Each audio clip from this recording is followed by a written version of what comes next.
Capítulo de número 1.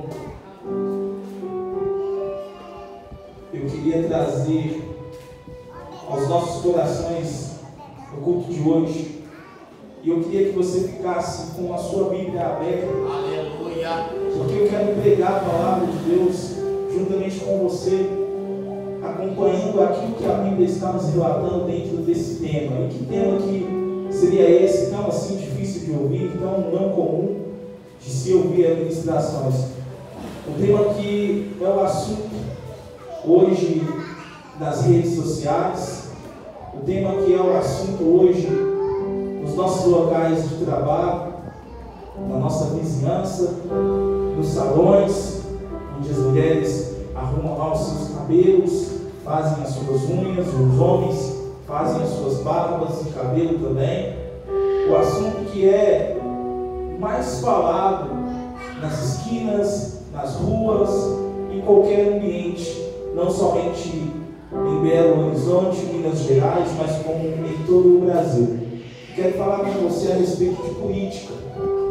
Quero falar com você a respeito de tudo que tem acontecido nos últimos tempos. Mas como assim? Eu vim aqui para poder ouvir a palavra de Deus e não se escandalize e não fique preocupado. Eu não quero fazer nenhum merchan aqui a nenhum político, a nenhum candidato. Eu quero falar com você o que a palavra de Deus quer trazer aos nossos corações em cima desse assunto que tem sido tema e pauta das nossas falácias. Os últimos tempos que estamos vivendo, os últimos dias que estamos vivendo, ao ligarmos a nossa televisão, os nossos rádios, os meios de comunicação, não existe outro assunto que é transmitido às nossas vidas que não sejam as eleições que têm acontecido nesse país.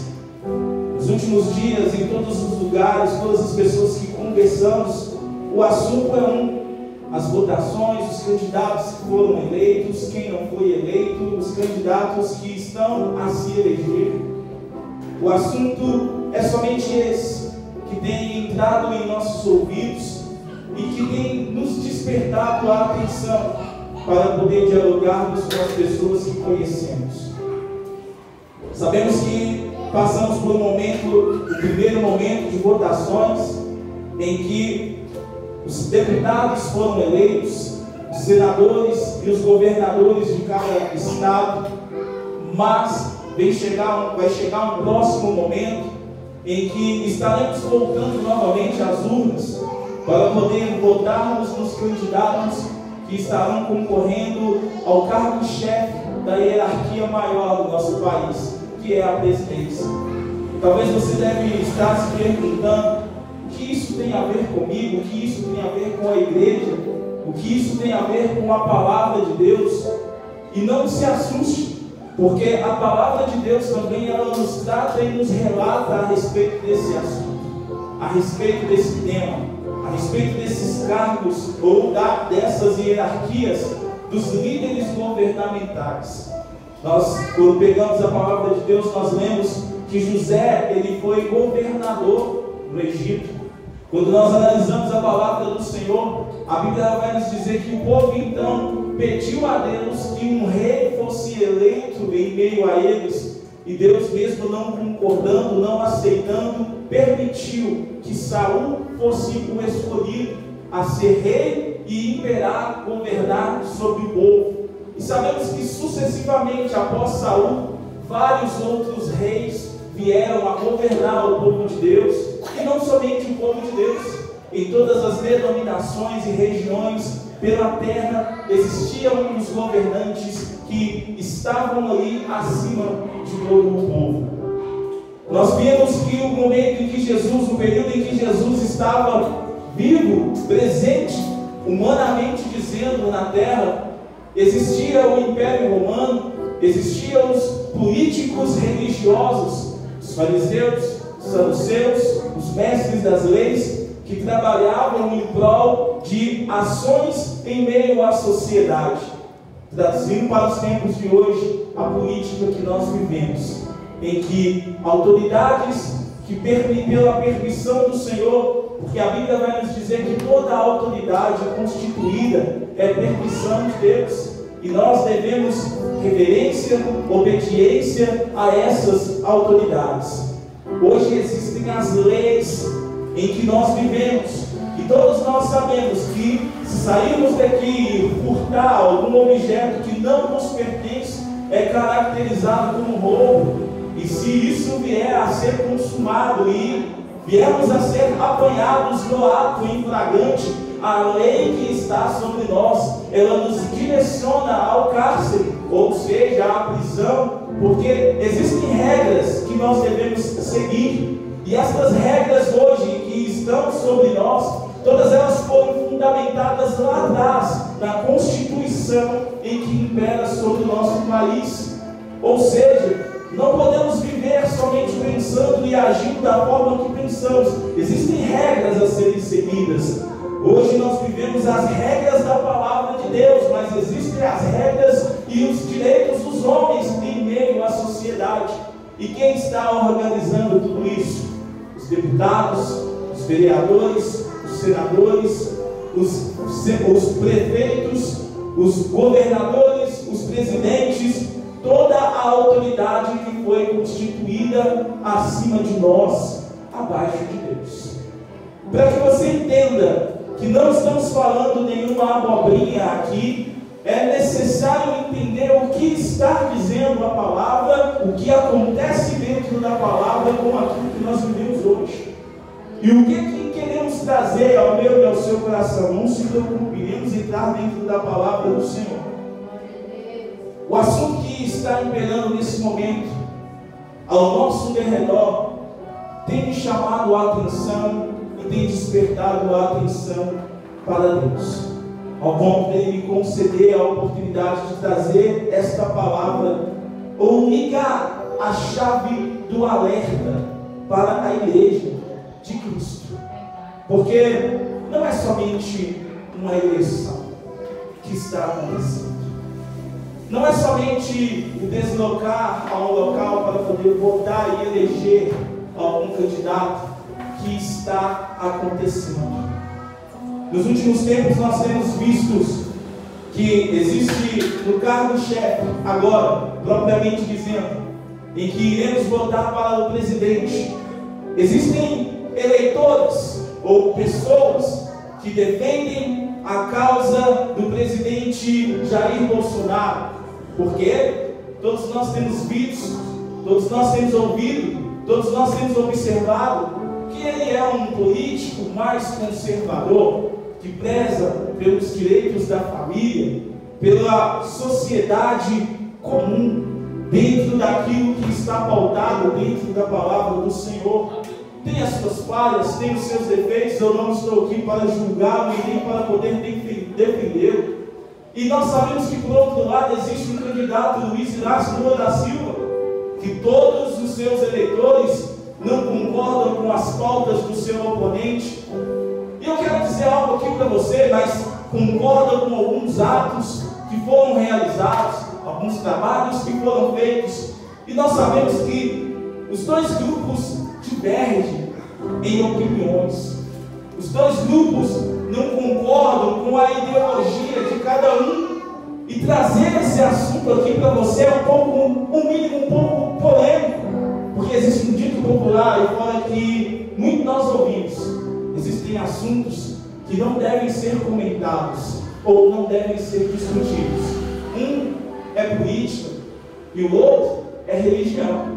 Por que esse dito popular é muito falado? Porque quando você pega pessoas que defendem ou acreditam e expõem uma fé, e você coloca ela para dialogar com quem não tem fé em nada, quem não acredita em nada, e uma vai conversar com a outra, as opiniões não batem, os pensamentos não se encaixam, e logo nós observamos que as discussões acontecem. E por detrás das discussões vem as palavras de ofensa. E por detrás das palavras de ofensas vem a inimizade. Por detrás da inimizade vem o ódio, vem o rancor. E quando nós vamos ver, a contenda está instaurada. E assim também é a respeito da política. Porque existem dois grupos que defendem os seus candidatos Mas quando você pega esses dois grupos para poder conversar a respeito do seu candidato, é o mesmo cenário. Sabe o que está me chamando a atenção e o que nós estamos observando? Que a igreja, ela está inserida nesse cenário.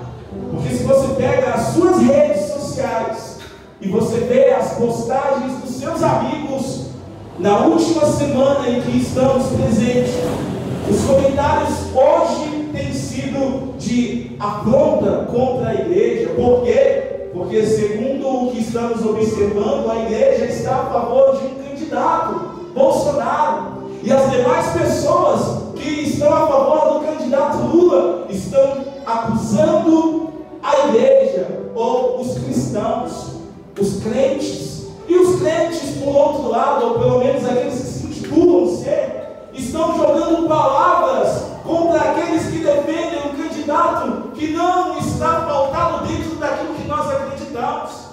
E aonde que está acontecendo um conflito de ideias, palavras cruzadas, contendas que têm acontecido. Se você hoje chegar em um palanque desse determinado candidato e se declarar crente, se prepare para poder viver o que Pedro, o que Paulo, o que Tiago, o que João viveu. Eles irão te perseguir. E se não for a misericórdia de Deus, a sua integridade física ela estará correndo risco. Mas sabe o que está me chamando a atenção em tudo isso? Qual é o comportamento, ou como que a igreja tem se comportado em meio a esse cenário? Será que é essa mesmo a conduta que nós cristãos temos que nos posicionar mediante ao cenário que estamos vivendo nos últimos tempos, ou nas últimas semanas, nos últimos meses? É isso mesmo que Deus quer de nós? Que nós venhamos a ficar debatendo e discutindo com a sociedade, as pessoas que estão à nossa volta, as pessoas que conhecemos? Deus ele deseja mesmo que nós venhamos sair em defesa de candidato A, de candidato B, e criar inimizades, criar contendas por conta da política que está em nosso país. Isso tem trazido divisão de opiniões, isso tem trazido divisões dentro da igreja, divisões e contendas contra a igreja, porque hoje se declarar servo de Deus nas redes sociais ou publicamente, eles vão ligar ao fato de você crer em Cristo as eleições que têm acontecido em nosso país. E se prepare, não fique assustado, as palavras de afrontas virão.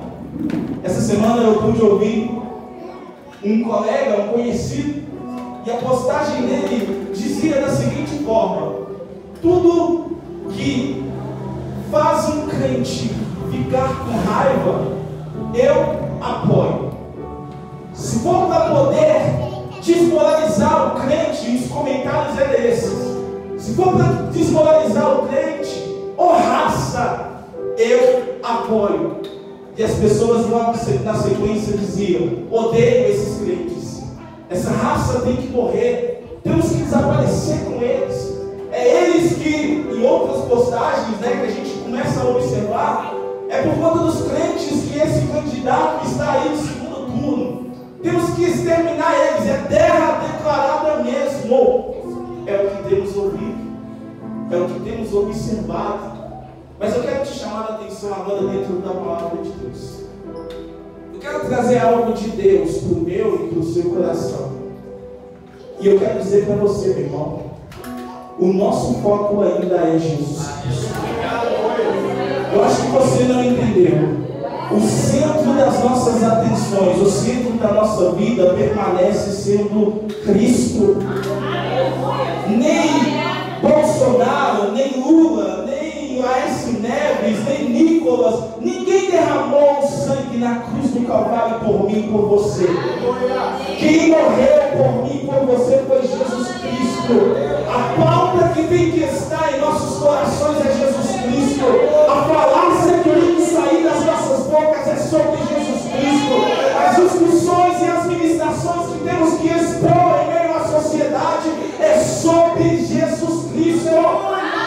Nós temos que viver Jesus Cristo, temos que pensar em Jesus Cristo, temos que falar em Jesus Cristo, temos que estar em Jesus Cristo. Ele é o centro das nossas atenções, Ele é o centro da nossa vida, Ele é o autor e consumador da nossa fé. Ele não pode ser deixado de lado nesse momento. Jesus Cristo permanece no mesmo lugar e Ele é o nosso Rei, Ele é o nosso soberano.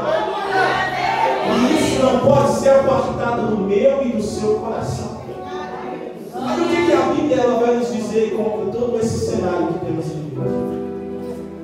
1 Coríntios, capítulo de número 1, a partir do versículo 2.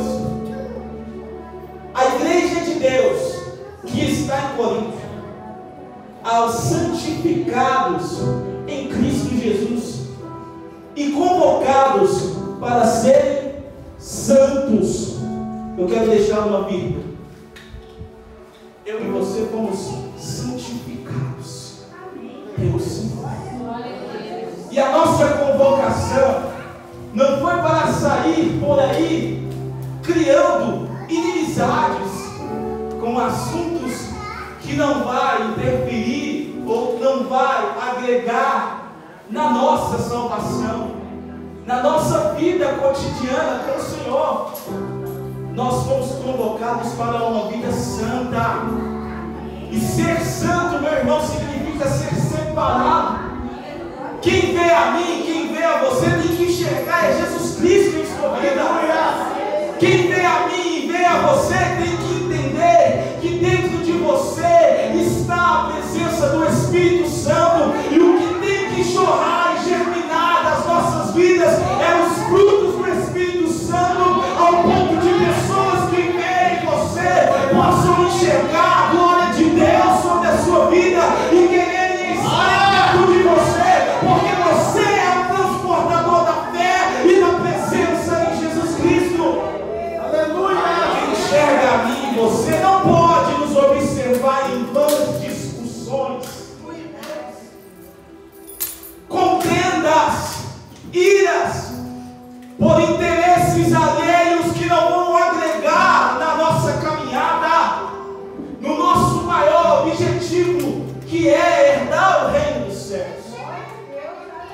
E a Bíblia ela vai continuar a nos dizer, juntamente com todos que em toda parte invocam o nome do nosso Senhor Jesus Cristo, Senhor deles e nosso. Sabe o que a Bíblia, Paulo está nos dizendo aqui nesse complemento? É que a igreja ela tem que estar unida. Porque Jesus Cristo, Ele não morreu somente por mim, para o pastor, para a pastora Aparecida, para que somente nós estivéssemos aqui nesse momento. Jesus Cristo, Ele padeceu na cruz do Calvário por mim e por você, e por todos os outros que creem, proclamam o seu nome, acreditam e dispõem da fé do Senhor. Unidade.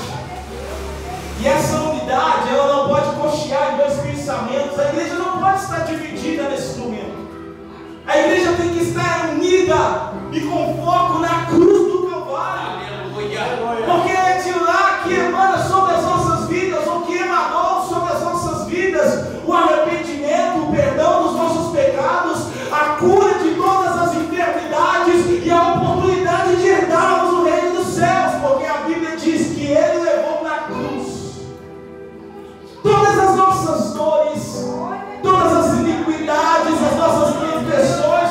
O castigo que nos traz a paz estava sobre Ele, sobre as suas pisaduras nós fomos curados.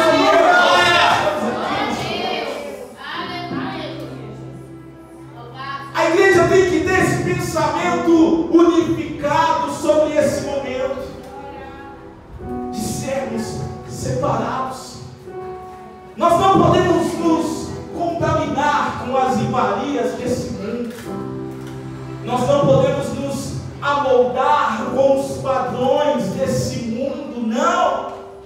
As pessoas não não podem observar, olhar para mim, para você e ter um pensamento negativo, porque nós defendemos a palavra do Senhor, acreditamos na palavra, vivemos a palavra. Não, as pessoas têm que enxergar a mim, a você, a igreja, e ter o pensamento de que aqui e que em você existe paz, existe amor, existe santidade, separação, pessoas irrepreensíveis. Foi o que Paulo disse para Timóteo, que o obreiro ele tem que ser irrepreensível. Que nós hoje, algumas pessoas vão olhar e não vão ter um ar do que falar, porque a nossa postura, a nossa conduta em meio à sociedade tem que ser separada dos padrões desse mundo. E o que está acontecendo hoje? Por conta de um movimento eleitoral, a igreja, aos olhos da sociedade, ela perdeu, talvez, a sua identidade de ser santa. Porque os olhos hoje estão voltados a criticar, a apontar, a acusar, a afrontar, a odiar a igreja. Mas nada acontece por acaso. Tudo tem fundamento. E onde está o nosso fundamento? Onde está a nossa conduta? Como nós temos agido frente a essa situação? Estamos dando pilha? Estamos dando corda para as afrontas? Estamos rebatendo aquilo que tem sido dito contra a igreja de Cristo? Qual é a posição que a igreja está se colocando em frente a essa situação? E a Bíblia vai continuar a nos dizer no versículo de número 4: sempre dou graças a Deus por vós, pela graça de Deus que vos foi concedida por Ele em Cristo Jesus. Eu e você não somos merecedores de nada. O sacrifício de Jesus na cruz do Calvário por amor a toda a humanidade, ele foi gratuito. Nós não merecíamos estar aqui. Se fôssemos olhar a natureza do ser humano, a prática, a conduta, o estilo de vida que os seres humanos decidiram levar, nós não seríamos merecedores de tamanha graça, tamanho amor que Jesus expressou e externou a mim e a você. Porque a graça, ela representa o favor de Deus imerecido. Eu não mereço, mas Deus ele tem cuidado de mim. Eu não mereço, mas Deus ele tem zelado da minha vida. Eu não mereço, mas Deus ele tem trazido o pão, o alimento dentro do meu lar. Eu não mereço, mas Deus ele tem trazido e zelado todos os dias pela minha saúde. Eu não mereço, mas Deus tem me livrado do laço de morte, as setas, os dados inflamados, as situações que Satanás ele tenta criar todos os dias para tentar me fazer cair. Mas a graça do Senhor tem nos sustentado, tem nos mantido de pé. Eu não mereço, mas o Senhor a cada dia ele tem estado com as suas mãos estendidas sobre a minha vida e sobre a sua vida, e todos os dias a palavra que está lá em Salmos tem se cumprido. 1000 tem caído ao teu lado, 10.000 tem caído à sua direita, mas a graça do Senhor tem te mantido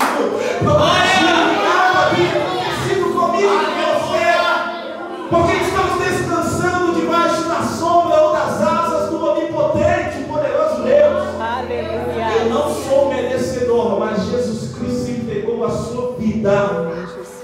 Ele sofreu em meu lugar, foi cuspido, foi maltratado, foi julgado, foi criticado por amor à minha vida, pecador, falho, e por amor à sua vida.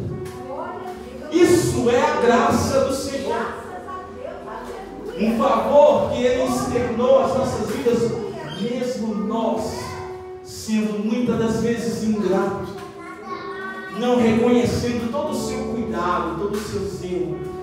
não reconhecendo tudo o que Ele fez e tem feito e continuará a fazer por nossas vidas, porque a Bíblia nos diz, e isso é fato consumado, ainda que somos infiéis ao Senhor, o Senhor Ele permanece. Aleluia! E olha o que a Bíblia continua a nos dizer, pois, versículo 5: em tudo fostes enriquecidos nele, em toda a palavra e todo o conhecimento, porquanto o testemunho de Cristo foi confirmado em vós. Ainda que não somos merecedores de nada, mas em Cristo Jesus nós fomos enriquecidos. Você tem noção do que é isso? Estar enriquecidos. Eu não tenho ouro, eu não tenho prata, eu tenho o dono do ouro e o dono da prata. Eu não tenho talvez a teologia humana, eu não tenho uma faculdade, um curso superior, eu não sou o melhor e o maior intelecto, assim como Einstein foi no passado um dos maiores intelectuais, uma das mentes mais brilhantes. Eu não fui um grande filósofo, eu não sou, mas eu tenho o dom de toda a inteligência e toda a ciência da vida. Eu tenho em minha vida a presença daquele que é o médico dos médicos, Rei dos reis, Senhor dos senhores. Não há outro maior do que Deus, não há ninguém que seja melhor do que o nosso Senhor. E nele nós fomos enriquecidos, somos ricos, porque temos a graça de Deus em nossas vidas. Somos portadores da presença do Todo-Soberano. Isso não é motivo de nos portarmos como pessoas ou seres inferiores a ninguém, não. É motivo de glorificar o Senhor, porque Ele teve a graça e a misericórdia de confirmar isso em nossas vidas. Ele nos deu a sabedoria, Ele nos deu todo o conhecimento. E essa palavra, Paulo, ele não está dizendo para qualquer pessoa, não. Ele não está dizendo para ímpio, ele não está dizendo para pessoas que são néfitas da fé, se essa é a palavra, neófitas da fé, não. Ele está dizendo para pessoas que são crentes, para pessoas que são servos do Senhor, em que os dons do Espírito foram derramados, em que a presença e o testemunho de Cristo foi confirmado. Era confirmado o testemunho de Cristo na vida de alguém que se rendia aos pés e tinha um arrependimento, uma mudança de vida, e passava a ser praticante dos ensinamentos que o Senhor Jesus Cristo nos deixou. Pessoas arrependidas, pessoas convertidas, pessoas que se portavam como pequenos cristos na terra. Lembra-se de Pedro?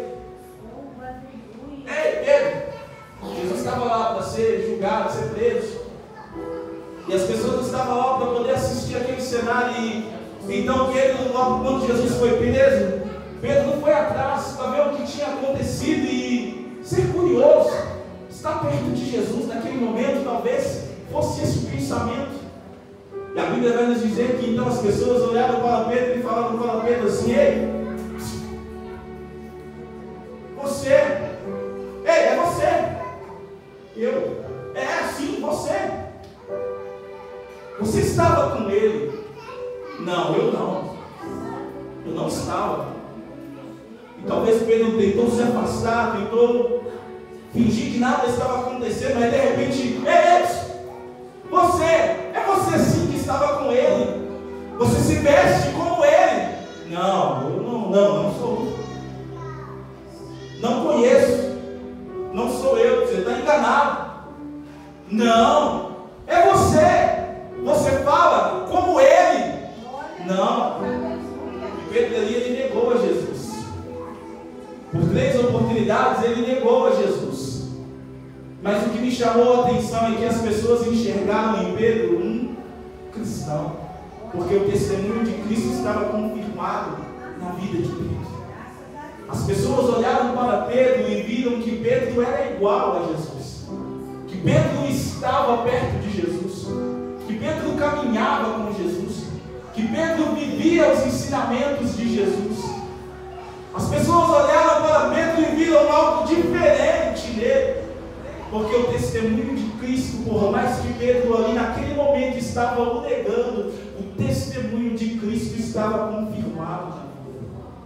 As pessoas olhavam para Pedro e enxergavam Jesus Cristo na vida de Pedro. A atitude de Pedro nós não devemos ter. Nós não devemos negar a fé e não devemos nos acovardar em meio a nada. Mas as pessoas têm que sim olhar para nós e enxergar que nós somos diferentes. Que Jesus Cristo transmite, é transmitido por meio das nossas vidas. E a palavra de Deus ela vai continuar a nos dizer: sempre dou graças, ou melhor, versículo 5, versículo 6, porquanto o testemunho de Cristo foi confirmado em vós, versículo 7, de maneira que não lhes falta nenhum dos dons espirituais, enquanto aguardeis a revelação de nosso Senhor Jesus Cristo. Versículo de número 10: suplico-vos, queridos irmãos, pelo nome de nosso Senhor Jesus Cristo, que concordeis uns com os outros no que falam, a fim de que não haja entre vós divisões, antes sejais totalmente unidos sob uma mesma disposição mental e no mesmo parecer. Caros irmãos, fui informado a vosso respeito pelos da família de Cloé que existem discórdias entre vós. Refiro-me ao fato de uns vos afirmar: eu sou de Paulo, enquanto outros declaram: eu sou de Apolo, e outros: eu sou de Pedro, e outros: ainda eu sou de Cristo.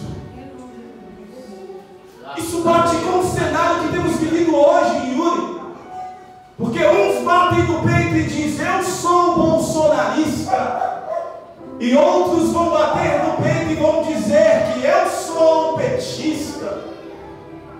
Isso tem entrado dentro da igreja, e as pessoas têm esquecido de que, como eu disse no início, essas pessoas só estão no poder ou elegendo, concorrendo cargos a esse nível porque Deus permitiu lá atrás que isso viesse a acontecer. Mas elas não são maiores do que o nosso Deus, que merece a nossa idolatria. Elas não vão garantir alimento dentro do nosso lar, não. Eu quero te dizer que isso é ilusão, isso é mentira. A Bíblia vai nos dizer assim, que do suor do nosso rosto nós iremos viver. A Bíblia vai nos dizer assim, que todo aquele que bate, abre-se-vos-á. Quem abre a porta de emprego para você não é o presidente, não é o governador, não é o prefeito, não é o deputado. Nada acontece se Deus não permitir. Tudo está no controle do nosso Deus. Olha, quem coloca alimento dentro do seu lar não são eles, não. É o próprio Deus que cuida, é o próprio Deus que alimenta, é o próprio Deus que te sustenta, é o próprio Deus que zela pela sua vida.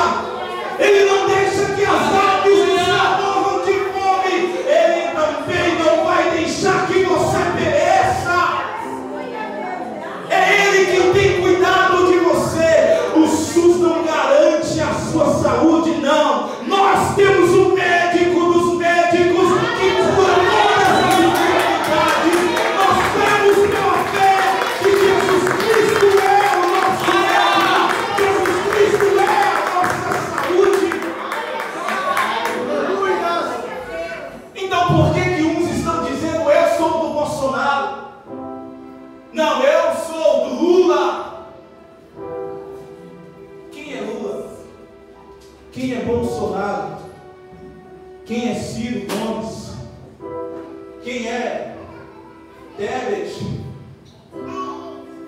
São seres humanos, como eu e você. Respiram como eu e você. Tem necessidades como eu e você.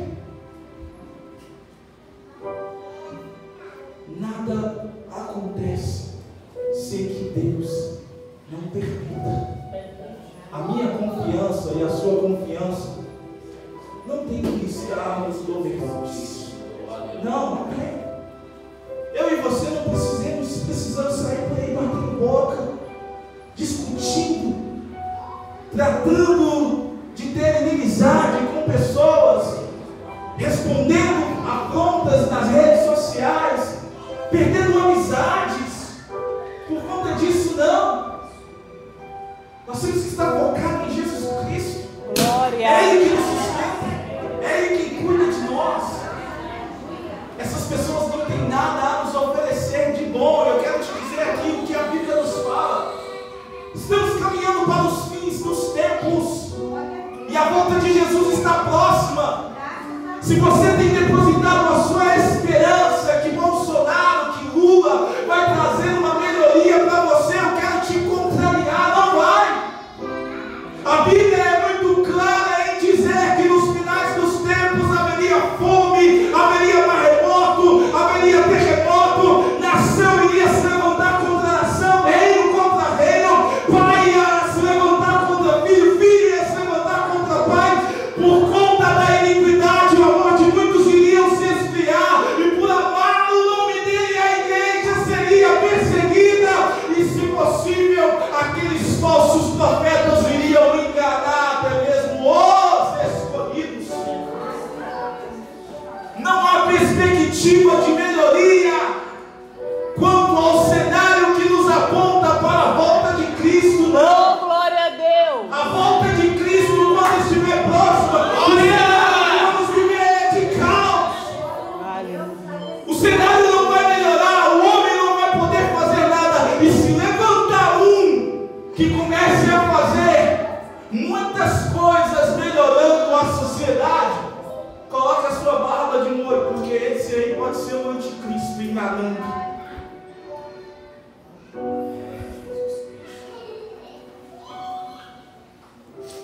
A nossa esperança não tem que estar em homem.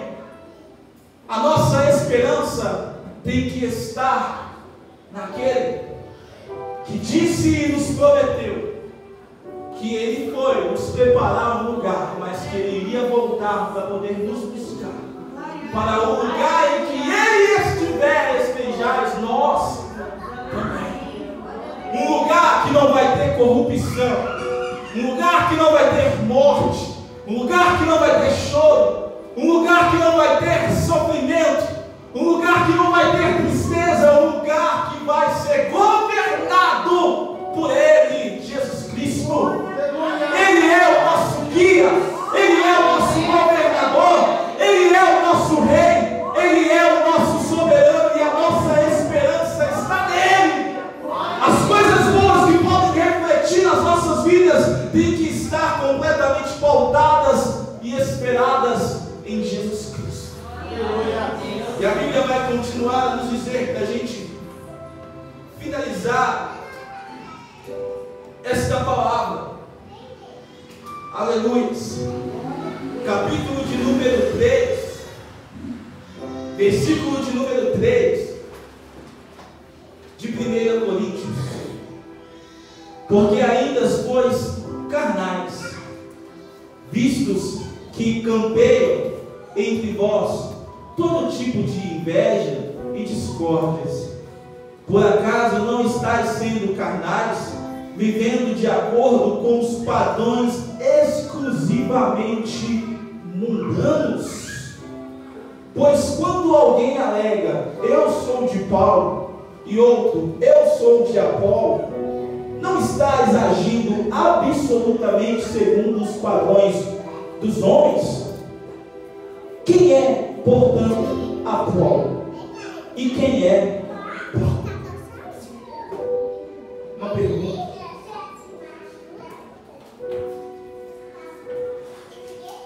A igreja está se dividindo por ideologias políticas lideradas por homens. E eu te pergunto, eu me pergunto, quem é Apolo? Quem é Paulo? Trazendo para os tempos de hoje, quem é Bolsonaro? Ou quem é Lula? Sabe, irmãos, tenho ouvido muitos por aí dizer que a igreja não pode se calar, porque muitas coisas que estão sendo defendidas por X e Y poderão refletir na igreja, e a igreja tem que se posicionar para que as coisas negativas não possam refletir sobre a igreja. Só que o que temos visto, pastora Beatriz, é que o posicionamento da igreja não tem sido pautado com aquilo que a Bíblia nos diz, da forma com que nós devemos nos posicionar. A posição da igreja não é sair por aí discutindo, debatendo, fazendo campanha, fazendo merchan por A, por B, por C, seja lá quem for, com o intuito de acreditar que a pessoa que está sendo elegida estará trazendo algo de bom para a igreja. Quem mantém as portas da igreja, ou quem mantém a igreja de pé, e quando eu falo a igreja de pé, eu não falo da estrutura física, paredes, utensílios, eu falo de mim, eu falo de você, nós somos a igreja. Quem mantém a igreja de pé é Cristo. Porque a igreja, ela não está alicerçada em ideologias, em políticas, em nada que o homem tem a nos ofertar. A igreja não está pautada, não está alicerçada em migarias. Não, a igreja, ela tem um alicerce. E o alicerce da igreja que nos sustenta é a palavra do Senhor, ou seja, é o próprio Cristo. E o posicionamento da igreja tem que ser pautado dentro daquilo que a Bíblia nos ensina. E qual seria o ensinamento da Bíblia? Quer se posicionar, irmãos? A Bíblia nos diz assim, olha aqui, se o meu povo, que se chama pelo meu nome, glória, se humilhar, se converter, se arrepender dos seus maus caminhos, então eu, Deus, ouvirei do céu, perdoarei os seus pecados e sararei a sua terra. O posicionamento da igreja tem que ser joelho no chão e palavras de incentivo, assim como a missionária Margarete ontem, ao finalizar o círculo de oração, disse e nos orientou uma palavra muito sábia: irmãos, orem por esta nação, vamos orar pela nossa nação. Se você quer ter o diferencial acontecendo na cidade, na região, no estado, no país em que você vive, ore por ele, ore pelos seus governantes, ore pelos seus líderes, interceda ao Senhor, pregue a palavra, anuncie a palavra, porque a palavra de Deus pode trazer o avivamento, e o avivamento ele representa a mudança de comportamento em meio à sociedade.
igreja tem que se posicionar sim, mas não é com a força do nosso braço. Porque a Bíblia nos diz que a nossa luta, ela não é contra a carne e contra o sangue. A nossa luta, ela é espiritual, irmãos. E as nossas guerras, nós não vencemos com a força do nosso Deus, a força do nosso ódio, da nossa ira, porque esses sentimentos ainda existem dentro dos nossos corpos. Cabe a mim e a você pedir a graça e a ação do Espírito Santo para que isso não seja manifesto da forma que tem sido manifestada. A guerra que está sendo travada, pastor, é justamente essa: guerra de palavras, de opiniões, de sentimentos maliciosos, sentimentos que vão gerar frutos que podem conduzir muitos ao inferno. E esse não é o ensinamento da Bíblia para nós. Não é. Então eu queria ser boca de Deus e transmitir sobre a minha e a sua vida esta palavra. Vamos nos atentar para que a gente não possa ser vistos, pegos e moldados conforme os padrões desse mundo. Nosso padrão de vida, ele é diferenciado, irmãos. O nosso padrão de vida, ele é pautado e fundamentado dentro das sagradas e santas Escrituras. Eu quero te convidar, eu não estou aqui para poder fazer nenhum merchan para nenhum candidato. Todos nós temos o direito de votar e você deve sim exercer o seu direito. Você deve sim dar talvez um voto de confiança ou credibilidade em quem você talvez acredita, espera, não sei o que vai estar dentro do seu coração. Mas uma coisa é certa e não pode ser esquecido por mim e por você: todas as nossas esperanças têm que estar naquilo que a Bíblia diz. Eu levo os meus olhos para os altos montes. De onde virá o socorro? O meu socorro e o seu socorro, ele vem de Deus. Exerça o seu direito. Vá às urnas, vote, mas não saia por aí batendo boca, discutindo, alimentando o ódio e deixando transparecer um mau testemunho de servo e serva do Senhor. Não.